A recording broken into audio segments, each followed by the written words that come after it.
मुंबई ते पुणे प्रवासाचा वेळ हा 20 ते 25 मिनिटांनी कमी होणार आहे। मिसिंग लिंक हा सर्वसामान्यांसाठी आता खुला झालेला आहे। आज 1 मे महाराष्ट्र दिनाचा औचित्य साधून मुख्यमंत्री फडणवीस यांच्या हस्ते या मिसिंग लिंकचं लोकार्पण करण्यात आलेलं आहे।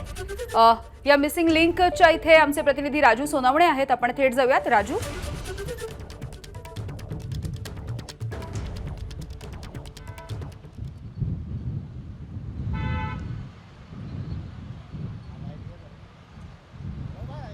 माझा आवाज पोहोचतोय तुमच्यापर्यंत? काही वेळापूर्वी या मिसिंग लिंकचं लोकार्पण करण्यात आलेलं आहे आणि आता सर्वसामान्यांसाठी आजपासून ही लेन सुरू झाली आहे।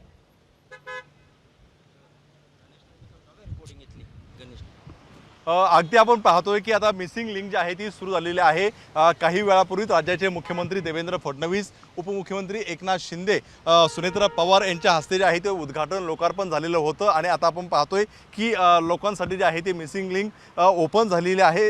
3 वाजलेले आहे आणि 3 वाजता मिसिंग लिंक ओपन केलं आहे। त्यामुळे जी काही वाहतूक कोंडी झालेली होती ती वाहतूक कोंडी आता कमी होताना पाहायला मिळते। खरं तर आपण पाहतोय का सकाळपासून मोठ्या प्रमाणावरती वाहतूक कोंडी झालेली होती, त्यामुळे प्रवाशांचे हाल झालेले होते आणि आता मिसिंग लिंक जी आहे ती सुरू झालेली आहे। त्यामुळे आता ही वाहतूक कोंडी काही वेळामध्ये जी आहे ती कमी होण्याची शक्यता जी आहे ती वर्तवली जाते। खरं तर आपण पाहतोय का मिसिंग लिंक ही खरं तर एक देशातली सगळ्यात मोठी आणि ऐतिहासिक असणार आहे। जसं आपण पाहतोय की पुणे मुंबई एक्सप्रेस वे हा जगातील देशातला सगळ्यात मोठा एक्सप्रेस वे आणि पहिला प्रयोग होता। त्याचप्रमाणे मिसिंग लिंक सुद्धा सर्वात उंच असलेला आणि पहिला हा प्रयोग जो आहे तो मानला जातो। त्यामुळे आपण पाहतोय की देशातला एक नवा महामार्ग जो आहे तो ओपन होताना एक वेगळा आनंद सुद्धा लोकांच्या चेहऱ्यावरती त्यांना पाहायला मिळतोय। कारण याच मिसिंग लिंकवरनं प्रवास करण्यासाठी सुद्धा अनेक प्रवासी या ठिकाणी थांबलेले सुद्धा आपल्याला पाहायला मिळालेले होते आणि सगळ्यांच्या चेहऱ्यावरती जो आहे तो एक आपल्याला वेगळा आनंद जो आहे तो होताना पाहायला मिळतोय। खरं तर आज 1 मे आहे, महाराष्ट्र दिन आहे आणि त्याच दिवशी मिसिंग लिंक ओपन जे आहे ते करण्याचं सरकारने जे आहे ती घोषणा केली होती आणि त्याप्रमाणे दुपारी 3 वाजता मिसिंग लिंक ही ओपन झालेली आपल्याला पाहायला मिळते। त्यामुळे आता खालापूरपर्यंत जी वाहतूक कोंडी झालेली होती ती वाहतूक कोंडी आता कमी व्हायला सुरुवात होणार आहे। त्यामुळे आता गाड्या ज्या आहेत त्या सोडायला सुरुवात केलेली आहे। खरं तर या मिसिंग लिंकमुळे मोठ्या प्रमाणावरती वेळ वाचणार आहे। वारंवार वाहतूक कोंडीचा सामना प्रवाशांना करायला लागत होता, तो आता वाचणार आहे। त्यामुळे आता आपण पाहतोय की वेळ वाचेल, त्याचप्रमाणे इंधन वाचणार आहे आणि जे काही मनस्ताप होता तो सुद्धा काही प्रमाणामध्ये कमी होणार आहे। खरं तर आपण पाहतोय की या मिसिंग लिंकवरनं आता फक्त छोट्या गाड्या म्हणजे हलकी वाहनं जी आहेत ती सोडल्या जातात, मात्र हेवी व्हेकल जे आहेत त्या अद्यापर्यंत या ठिकाणी सोडल्या जाणार नाही आहेत, त्या जुन्याच रस्त्याने जाणार आहेत। त्यामुळे आपण पाहतोय की जे काही कार असतील, हलकी वाहनं आहेत ती या मिसिंग लिंकने सोडायला सुरुवात झालेली आहे। खरं तर मिसिंग लिंक गेल्या अनेक दिवसांपासून सुरू होता, अनेक दिवसांच्या डेडलाईनसुद्धा पास झालेल्या आपल्याला पाहायला मिळालेल्या होत्या आणि अखेर आज दुपारी 3 वाजता जे आहे ते मिसिंग लिंक या ठिकाणी सुरू झालं आपल्याला पाहायला मिळते। या मिसिंग लिंकची जर एकूण लांबी पाहिली तर 13.3 किलोमीटर आहे आणि 2 मोठे बोगदे जे आहेत ते आपल्याला पाहायला मिळतात। खरं तर हे 2 बोगदे जे आहे ते सर्वात रुंद असणार आहेत आणि याची रुंदी 23.5 मीटर जे आहे ते आपल्याला पाहायला मिळते। टायगर पॉईंट जवळ हा उंच पूल जो आहे तो बांधला आहे, काही वेळापूर्वी मुख्यमंत्र्यांनी उद्घाटन केलेलं आहे। याची उंची जवळपास आपण पाहतोय की 180 मीटर याची उंची आहे।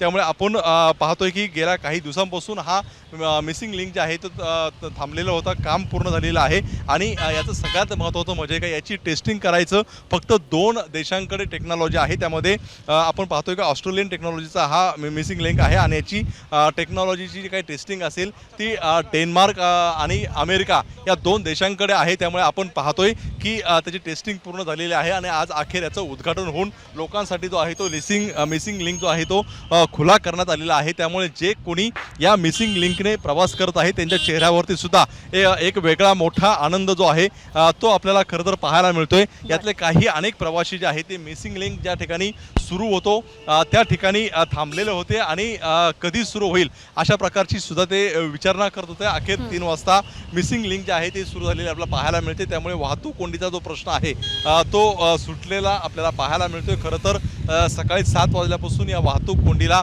सुरुवात झालेली होती. अनेक जण ताटकळत त्या ठिकाणी थांबलेले होते आणि आता मिसिंग लिंक सुरू झाल्यामुळे वाहतूक कोंडी जी आहे ते आता सुटलेली आपल्याला एक प्रकारे पाहायला मिळते. मात्र जे कोणी या रस्त्यावरनं प्रवास करतात सगळ्यांच्या चेहऱ्यावरती एक वेगळा आनंद आहे.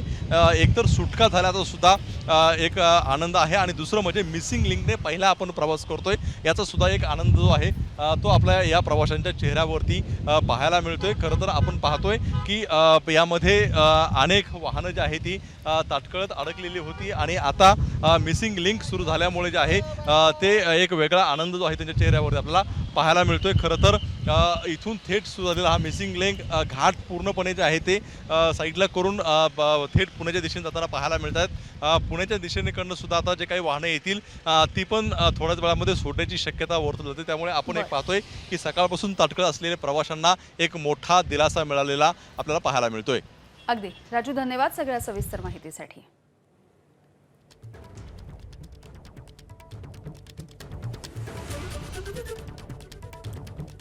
तर मुंबई पुणे प्रवासाची आता जी गती आहे ती अधिक वाढणार आहे आणि वेळेमध्ये 25 ते 30 मिनिटांनी बचत होणार आहे. मुंबईहून पुण्याच्या दिशेनं मिसिंग लिंकचा हा एक जो बोगदा आहे तो खुला करण्यात आलाय. सध्या छोट्या ज्या गाड्या आहेत, छोटी वाहनं आहेत त्यांच्यासाठी हा मार्ग खुला करण्यात आलेला बघायला मिळतो आहे.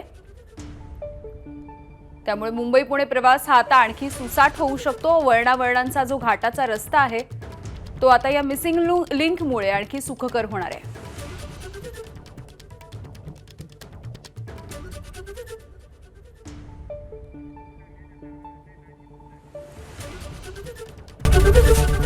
एबीपी माझा, उघडा डोळे बघा नीट.